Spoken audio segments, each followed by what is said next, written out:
As moms, we often wonder, am I doing enough for my kids? I'm here to tell you, you are super mama. That's because we have an undeniable superpower, our intuition, and it never steers us wrong. I call it our mom sense. Hi, I'm Kanika Chadda Gupta, and I'm the host of That's Total Mom Sense. I'm a journalist, entrepreneur, wife, and mom of 3, twins plus 1. Now, if I had $1 every time I heard, gee, you have your hands full. On my podcast, I interview influential moms from various industries and cover topics that all first-time parents grapple with, from getting your baby to sleep to screen time allowance, your new normal in your marriage, and how to dedicate time to yourself. Learn and laugh along with That's Total Mom Sense. Did you cancel date night again because your babysitter bailed or your live-in nanny needed to leave early for the weekend? Fear not. There's an app called Bambino that helps parents find a reliable babysitter at the ready. Today, we're chatting with the founder to find out why he decided to launch Bambino.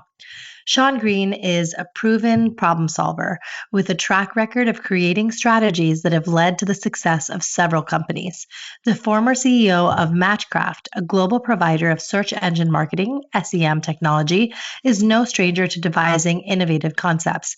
He has had an impressive journey that includes highlights of him leading the interactive operations of Dex to become the single largest reseller of Google AdWords to SMBs in the mid-2000s and introduce one of the first mobile applications for local search.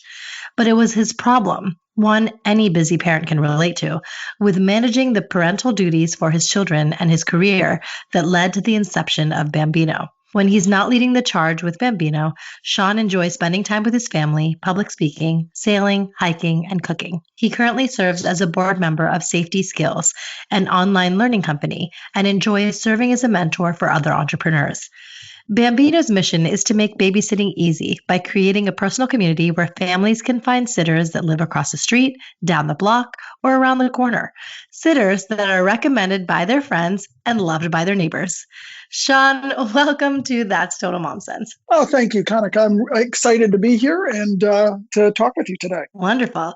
So That's Total Mom Sense is a platform where I interview inspiring mothers and experts on their success stories in their industries at work and at home. And I'm so excited to have you on the show because you'll be our first male and our father on the show. So welcome. Well, thank you. Thank you. I appreciate that. I'm honored. Oh, wonderful. Firstly, tell us a little bit about your career background. Sure. I've had a couple lives in my careers, if you will. I started out in a Yellow Page world and actually spent a good chunk of my career in Yellow Pages, local search, and in the strategy side and interactive side of Yellow Pages. Following that, I went into search engine marketing and was CEO, as you mentioned earlier, a CEO of a global ad tech company that provided search engine marketing for small businesses all around the world. After a successful exit there, which I sold to Advanced Publishing, which is Condé Nast and a variety of other publications, I started Bambino. I haven't looked back. So this is my current passion. That's wonderful. And now tell us when you started a family. Tell us about your kids. Yeah, I graduated from college in 93 and had my daughter in 97. So it wasn't long after leaving college. So I was 27 years old. Then 2 years later, had my first son, and my second came 4 years after that. And then just recently, a year and a half ago, I had a fourth, another daughter. Oh, wow. Congratulations. Thank you. And so what is your family dynamic like? It's wonderful. It's wonderful. My kids have been amazing. They have embraced this change in our lives, the older kids, that is. And my daughter, the youngest, is just a joy. She's a pleasure and is just a ball of energy and fun and everything else. So loving it. That's great. And so Bambino was born from a need where, as a busy parent, you were just trying to find a reliable sitter, right? So can you just tell us about that story? Sure. Yeah, about 7 years ago, I found myself in a position where I was a single father with near full custody of my kids. Meanwhile, I was, as I mentioned, CEO of this ad tech company and traveling all around the world. Obviously, childcare became a desperate need of mine, and I used a lot of the incumbents in the space, those services that were available at the time, and just was constantly left wanting. I just didn't feel comfortable, didn't feel safe. They didn't feel personal, and there's nothing more personal, of course, than your children and caring for your children. So, given my experience there, I just didn't have the best experience as a parent. It wasn't until I was driving home from work one night, actually. It was one of those days where I couldn't find a sitter. And I was driving through my neighborhood and realizing that, there were kids all around me. There were young adults, teenagers that were willing and able to babysit for me. I just didn't know how to get to them. I also knew there were families all around me that hired babysitters. And if I could just talk to a few of them and find out who they used, that would be really helpful. Right. And so that's what Bambino was based on. And it was born about, or it was brought to be to help you find the sitter that lives across the street or down the block or around the corner, as opposed to somebody in a database that you have no connection to. Absolutely. Yeah. And I mean, we all, as parents, know of your competitors out there. The care.com, there's Urban Sitters, just a slew of nanny agencies and au pair agencies that you can use for childcare. But I feel like, Bambino has a unique USP. So can you tell us what that is? Yeah, we keep it personal, right? I mean, that's the bottom line is we want you to come in. We want you to create your own network, your own community of parents and neighbors that help you find sitters that they recommend. And from a sitter perspective, that you're able to come in and see families that are friends of those you've babysat for before, right? I mean, they could be friends of your parents. They could be friends of your neighbors. They could be your neighbors, right? I mean, they could be friends of people that you babysat for before, and now because they've recommended you, they're connected to you. So it's all about creating kind of this really personal network within the app, so that you gain comfort that the person that is watching your children is somebody you're connected to. Yes, that's great. But how did you come up with the name Bambino? Yeah, have you ever seen the show Silicon Valley? I have the first season. But yeah, I watched it very sporadically, but I know what you're talking about. I bring this up because it's hard to, unless you've been through it, you don't realize that how honest that show is. Mm-hmm. Right. And you may recall I think there's an episode in Silicon Valley where they're doing the naming conventions. They're trying to come up with the name. Right. Yes, I remember that. Bambino wasn't that dissimilar. I did this all on my own to just try and figure out, what is the app about? I didn't want to call it sitter anything, right? I didn't want it to be babysitting or, whatever. But it had to relate to what we were doing in some way. It had to be memorable, had to be, all these different things. And I just started thinking about, so what do we call our kids in some cultures? Bambino means baby in Italian, but we called our kids Bambinos, little Bambinos. Right. Yeah. And so I loved the name, loved the word, and it was available. So there we were. What would you say are your tips or pointers when you're vetting a babysitter? Well, it's a great question. We do everything we can to ensure that providing a safe environment for both parents and sitters. Every user in the app is run through the terrorist watch list. They're put against the sex offender database. We validate phone numbers through the carriers. We eliminate voice over IP numbers. So, in essence, anybody can get an internet phone number. So we eliminate those from the platform. We eliminate burner phones. Very shortly here, every user, meaning in the next couple of weeks, in fact, every user will be required to validate or verify their ID by taking a picture of the front and back, and then we run that through the federal database to ensure that people are who they say they are.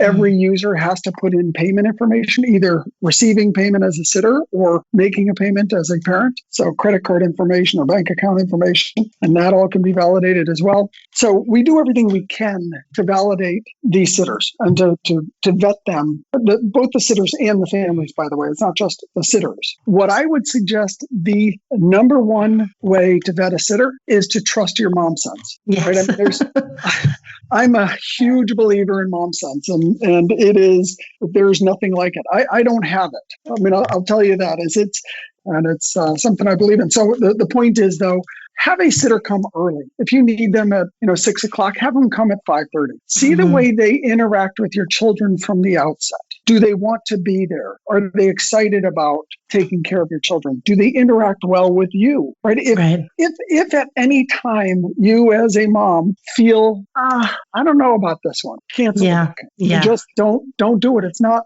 obviously it's not worth it. Right. It's just far better to use your own mom sense to determine if that sitter's right. Any third party database, any vetting process you do is not going to be as good as your own. And ultimately, it's up to you who you want watching your kids. Absolutely. That's really, really great advice. And it's something that, even as a father, you still have this intuition, this gut feeling. And I feel like you have to go with it. If you feel like something's awry, you just nip it in the bud and say, we're going to figure it out and do something else.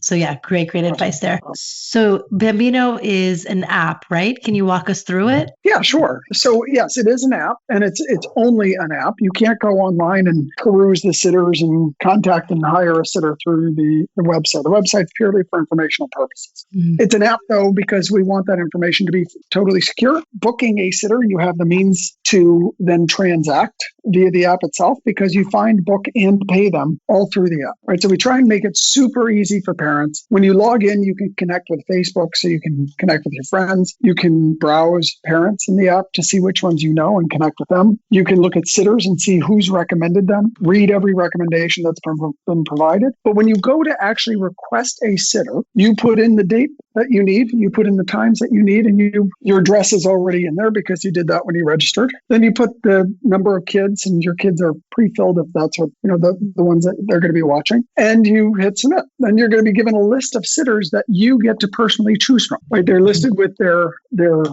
name, their age, their distance from you, whether or not they've had infant care experience, whether they can cook light meals, do they have transportation to get to and from your house? Are they background checked? Many of them are. Are they friendly with pets, or maybe they have an allergy? So you can go through and you just put a little check mark next to each of the sitters that you're interested in. And when you hit send request, all of those sitters get an alert at once that you have requested them to babysit at such and such time on such and such date. They can respond with either a 4-digit code saying yes or no, or they can go into the app and tap yes or no, that they're available or not. And you will get an alert back every time somebody says, yes, I'm available. When you get that alert back, we don't just choose one for you. You now get to look at, okay, these 3 sitters said they're available. Which one am I most comfortable booking? You choose the one you're most comfortable with, and voila, you have a sitter booked. Oh, wow. And when they show up that night, then the timer starts automatically. At the end of the night, you can stop the timer when you get home, hit pay, and you don't have to worry about calculating, $14.25 an hour times 3.5 hours, whatever it is that you've been gone. Right. You don't have to worry about having cash. You don't have to worry about any of that. It's all done through the app. That's brilliant. I love that. I love how you really did make this entire process easier for parents and sitters. So tell us about the cross section of parents that you have on the platform, as well as the sitters, and how many there are as of now. And so we've got about 120,000 sitters in the app. From all over the country. We've got 100,000 parents in the app, again, from all over the country. But 75% of transactions are occurring in our top 10 markets. So we've got pockets of really explosive growth and transactions in those markets. So it's like Dallas, Austin, Houston, Chicago, DC, Gainesville, Charlotte, North Carolina, Indianapolis. So we've got a good mix metros. Yes, that's amazing. And with the babysitters who are registered, what would you say they're like? Are they, kind of teenagers who are looking for some extra pocket money, or is it, those with the child psychology degree who are kind of doing this full time? Sure. We see all kinds. And what's very interesting about it is, depending on the area of the country you're in, we see parents booking different age groups. Right. So to be in the app, you have to be 13 years old. Okay. And 13 on up. And about 10% of our sitters are actually 13 to 15. Another 20% are 15 to 17, and 70% are 18 or over. Oh, great. So the majority of them are 18 or over. The most booked age group is early 20s. Okay.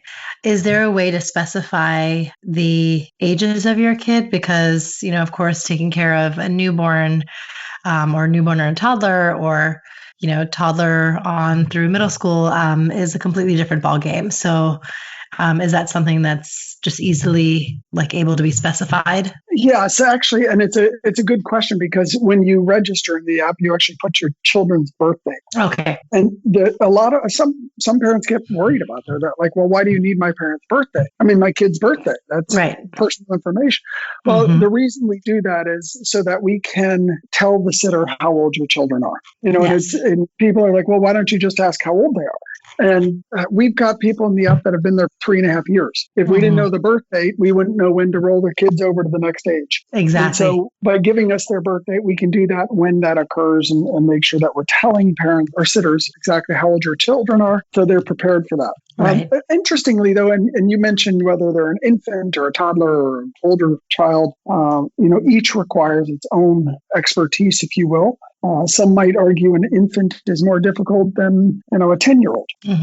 And one of the questions we get often from the sitter side is, how do I charge more for more kids? Right. And we have not put that in the app intentionally. Okay. We've asked sitters to tell us how much their time is worth. And, in essence, they set their own rate. And then for whether there's one kid or 3 kids or 5 kids, it's the same rate.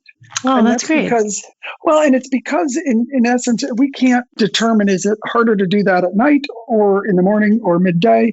Is one infant easier than 2 10-year-olds? There's it's all relative. There's so many nuances to it that you decide as a sitter then whether or not you want to accept that based on the rate you're receiving. If you don't want to watch 5 kids, decline the job. Exactly. Right? Exactly. But you as a parent, you're hiring somebody to be at your house and watch your kids.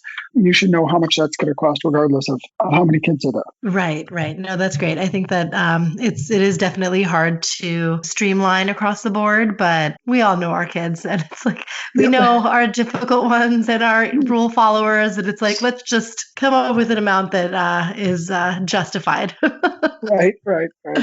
That's great. Okay, so you've been in the business for how long has it been now? So I actually founded the company in 2015. We didn't launch until June of 2016. Okay, great. So it's been 3.5 years, I guess. Okay, so I would say it's been 5 years since inception and 3.5 years since it's actually been live to the public. How does it feel that you've built something like this? And do you ever take a step back and think, I've achieved this, I'm helping parents? Yes. In fact, it's been incredible. I mean, it's really, having been in a business where I was doing search engine marketing and online marketing in general, and really kind of separated from the user, was not terribly fulfilling. When I launched Bambino with a personal mission, right, to really help people in their, in parenting, it's meaningful. And nothing rings truer than when I'm at a conference or somebody stops me in the street or otherwise. In fact, I'll share a story. Is when I was in Austin at the Mom 2.0 conference, I had a mother come up to me literally in tears and grab my arm. I thought she was going to hug me, and I was like, oh, I don't know who this is. But she grabbed my arm and she said, I just have to thank you because you've changed my life. As a mom, as she was an influencer, as well as a nurse. She said, I have struggled constantly with trying to find care for my kids on a as needed basis, and Bambino it's been tremendous for me. And it was a very emotional exchange, quite frankly. But the first time you booked an Uber, right, and you were like, oh, what is this? Somebody random is going to come pick me up, and I'm going to get in their car, and they're going to take me. I can't do that. You know what? And then the first time you do it, it's like, wow, that was really cool. Yeah. Yeah. Bambino's kind of the same way. The number of parents that say, "Oh, I would never book a sitter via an app," right? Or I would never, whatever, is once they do it and they realize how easy it is and how trustworthy it is in this network that you can see who they babysat for before you can see what other parents are saying about them. They get it. And they're like, wow. Next thing you know is they're booking last minute manicures at night, or they're do this. It's interesting. So back to your question though. Yes, it's been amazingly fulfilling. I step back all the time and look at it and just, feel very thankful that we've been able to do what we've done. That's incredible. I love to hear that. And how big is your team now?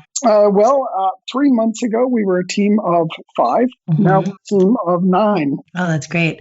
And it's still lean for the fact that you're in so many cities. So, how do you manage the team, and, where is everyone's focus right now? The success of our organization is really due to the community coordinators. They're not employees, but we have 100 different moms, parents that are out there in their communities talking about Bambino and making sure that those communities are the best they can be. Right. And so it's really these champions that are out there that are making for the success of Bambino and making it is what it is. That's great.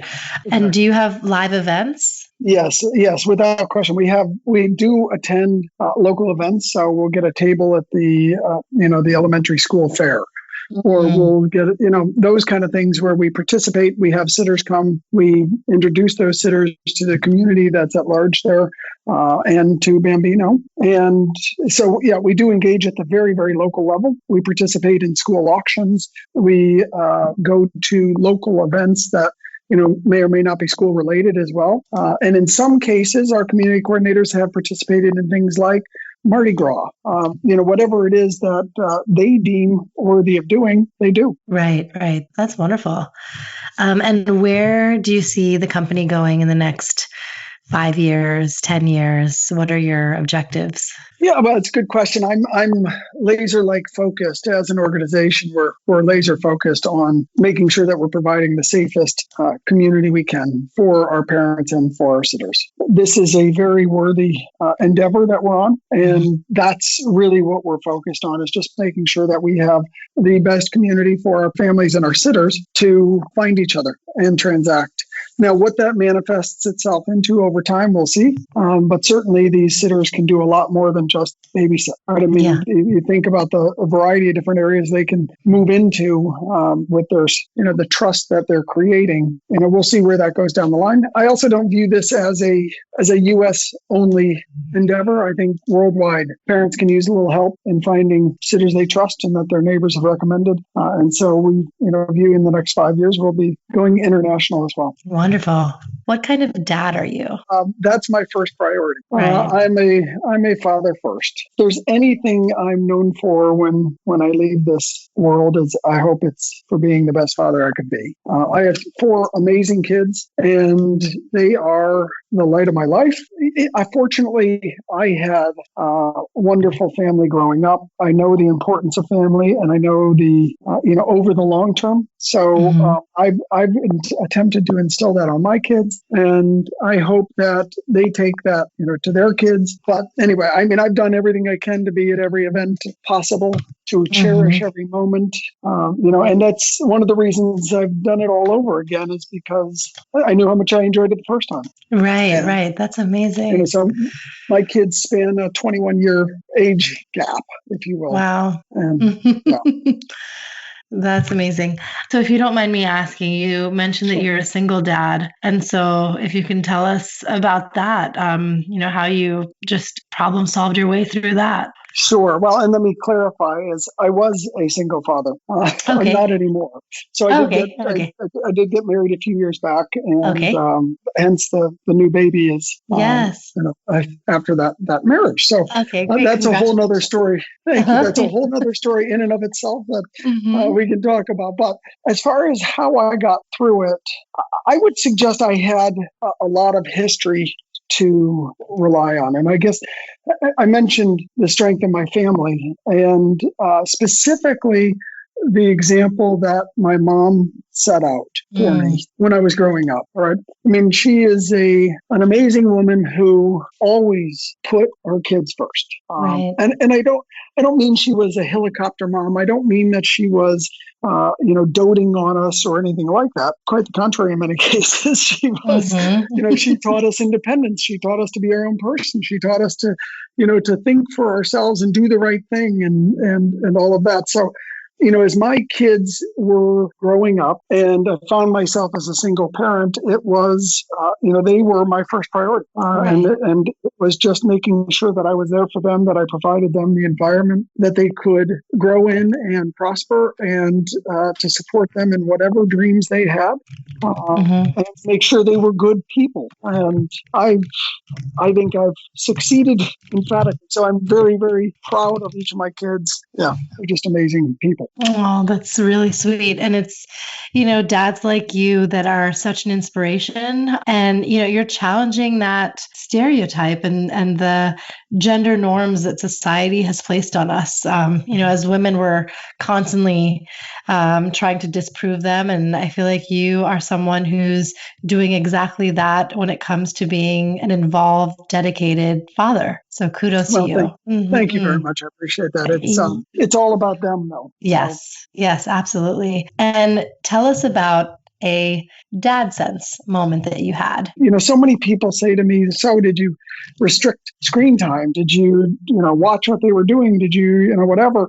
And it's with my kids, I generally entrusted them to do the right thing, to make sure that whatever they were doing, that if they had to explain themselves, they could. Right. Because sure enough, there were times they had to explain themselves. So I've been, I guess, from a dad sense perspective, pretty good at being able to judge when my kids needed me and when they needed to be independent, right? Where I didn't need to insert myself. And that's a really important distinction, is if you're constantly inserting yourself in your child's lives, yes, you're not letting them grow up, right? You're not letting them make the right decisions for themselves. And then when it comes time for them to make those right decisions, they have no idea how to do it. Yeah. So it starts with baby steps and expands from there. Knowing which ones to do and which ones not to do, I guess, is dad sense.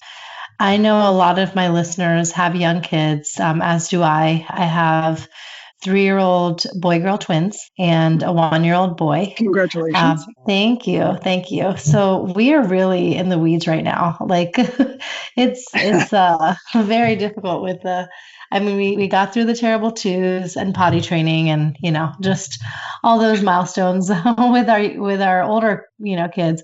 But it's exhausting, and I do want to hear your advice on this phase and what we can do as parents to prepare ourselves and our kids for the next phase, which is, I guess, 5 and up, and then onwards, I don't know, 10 and up, 15 and up. Well, let me start by saying there's one phase that you can never prepare yourself for, and that is teaching your kids to drive.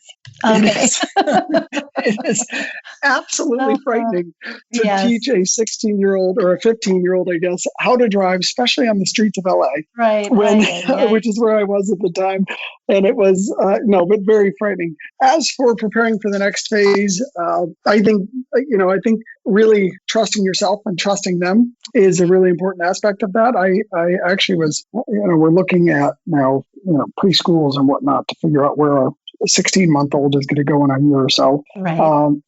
And we were talking to the director of the school, and she said, it's interesting when I see people on the playground and they have these stepping stone things that are actually elevated a foot or two off the ground, and the child has to step from one to the next one. And she said, it's interesting watching some parents are just have their arms around their child as they walk from one step to the other. And she said, you have to let your kids fall down sometimes because they don't know how to correct if they don't fall down, right? You want them to, oh, wait, if I lean, I'm going to fall over. not that somebody's going to catch me. And so no matter the stage of your child's development, I think that's the advice I would have. Let them fall down. Just don't let them get, into trouble. You don't want them, obviously, you don't want them to fall from high heights. But those early stages, let them fall down. Let them experience failure.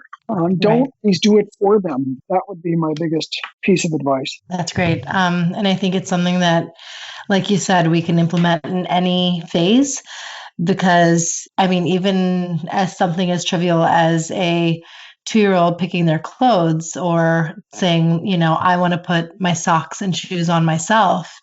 It takes so much longer, but you just you want to give them that opportunity. And then, later on down the line, your 16-year-old is going to say, no, I'm ready to, take the wheel and drive myself. And you have to kind of let go and be accepting of that. Yeah, well, and I will say also, I have, fortunately, I've had the experience of being able to witness a new mom, having been an experienced father for 20 years, now having a new baby. Yeah, it's Rebecca, who's a new mom, and watching her with this baby, it's actually just incredibly fulfilling, I guess, to see her and the way she acts. I've never seen a parent, and I know there are millions of them and moms everywhere that do this, but I've never seen so much engagement with a child as she has. And it reminds me often to slow down and not do things for the child that they need to learn to do themselves. Whether it's saying a word, she'll say it 100 times to get them to do it. I just move on to the next one. Right. Yeah. Getting them to put a block in a hole. It's, just having the patience to let them experience that until they get it right. She's got, again, my life has just been so crazy that I've done it for them in many respects that way. But again, I let them experience life and let them grow from those experiences. Right. That's great. I'm going to do that. What do you find to be more challenging, being an entrepreneur or being a father? What do I find to be more challenging?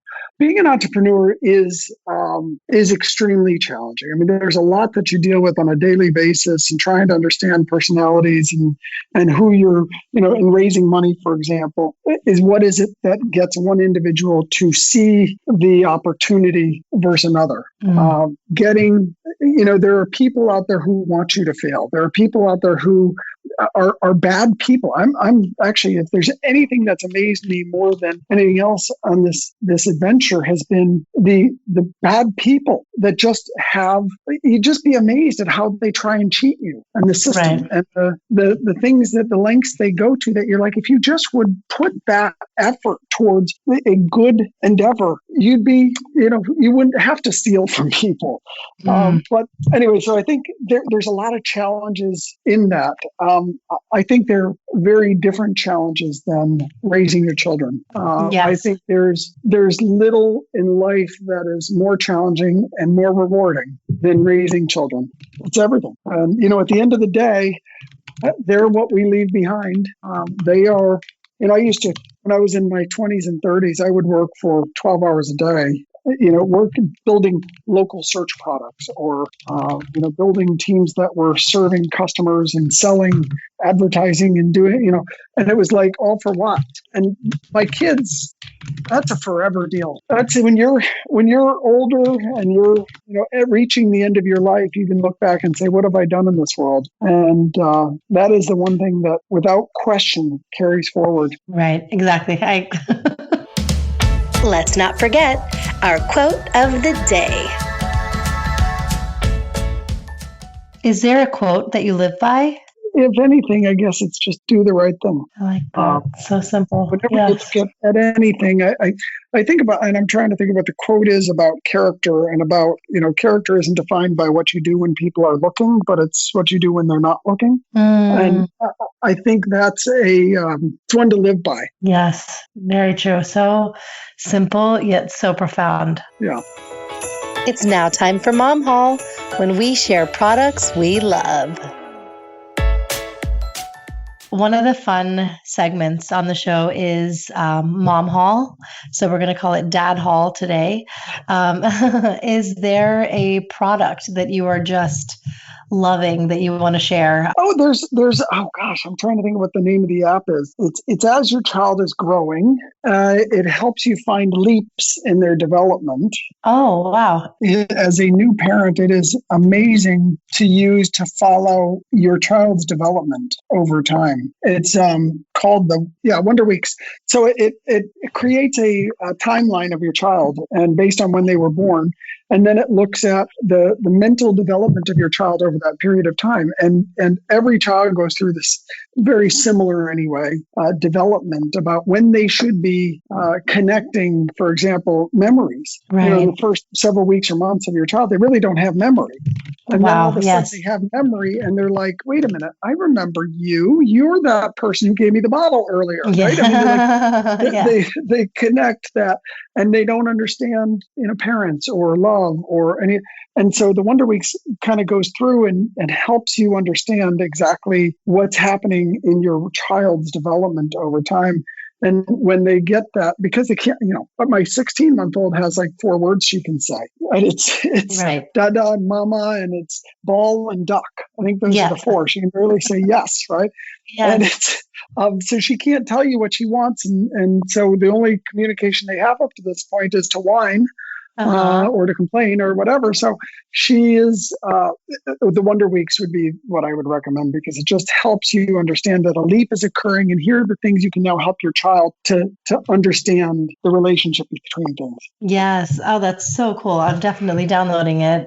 I have an 18-month-old myself, my youngest, and it's so funny how, those milestones surprise you. It's funny, when you're mentioning about the words, when they start equating photos or real life items with a word, I'm just so floored by that. Like when they see an apple in a picture and then they see the apple in the fruit bowl and they can say apple for both, I'm like, that's amazing.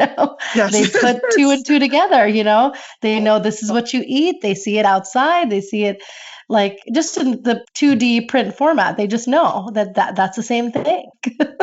I don't know. So kids amaze you. Yes, they do. So where can we find you, and where can we find Bambino? Yeah, well, you can find Bambino at bambinositters.com or in the App Store or the Play Store.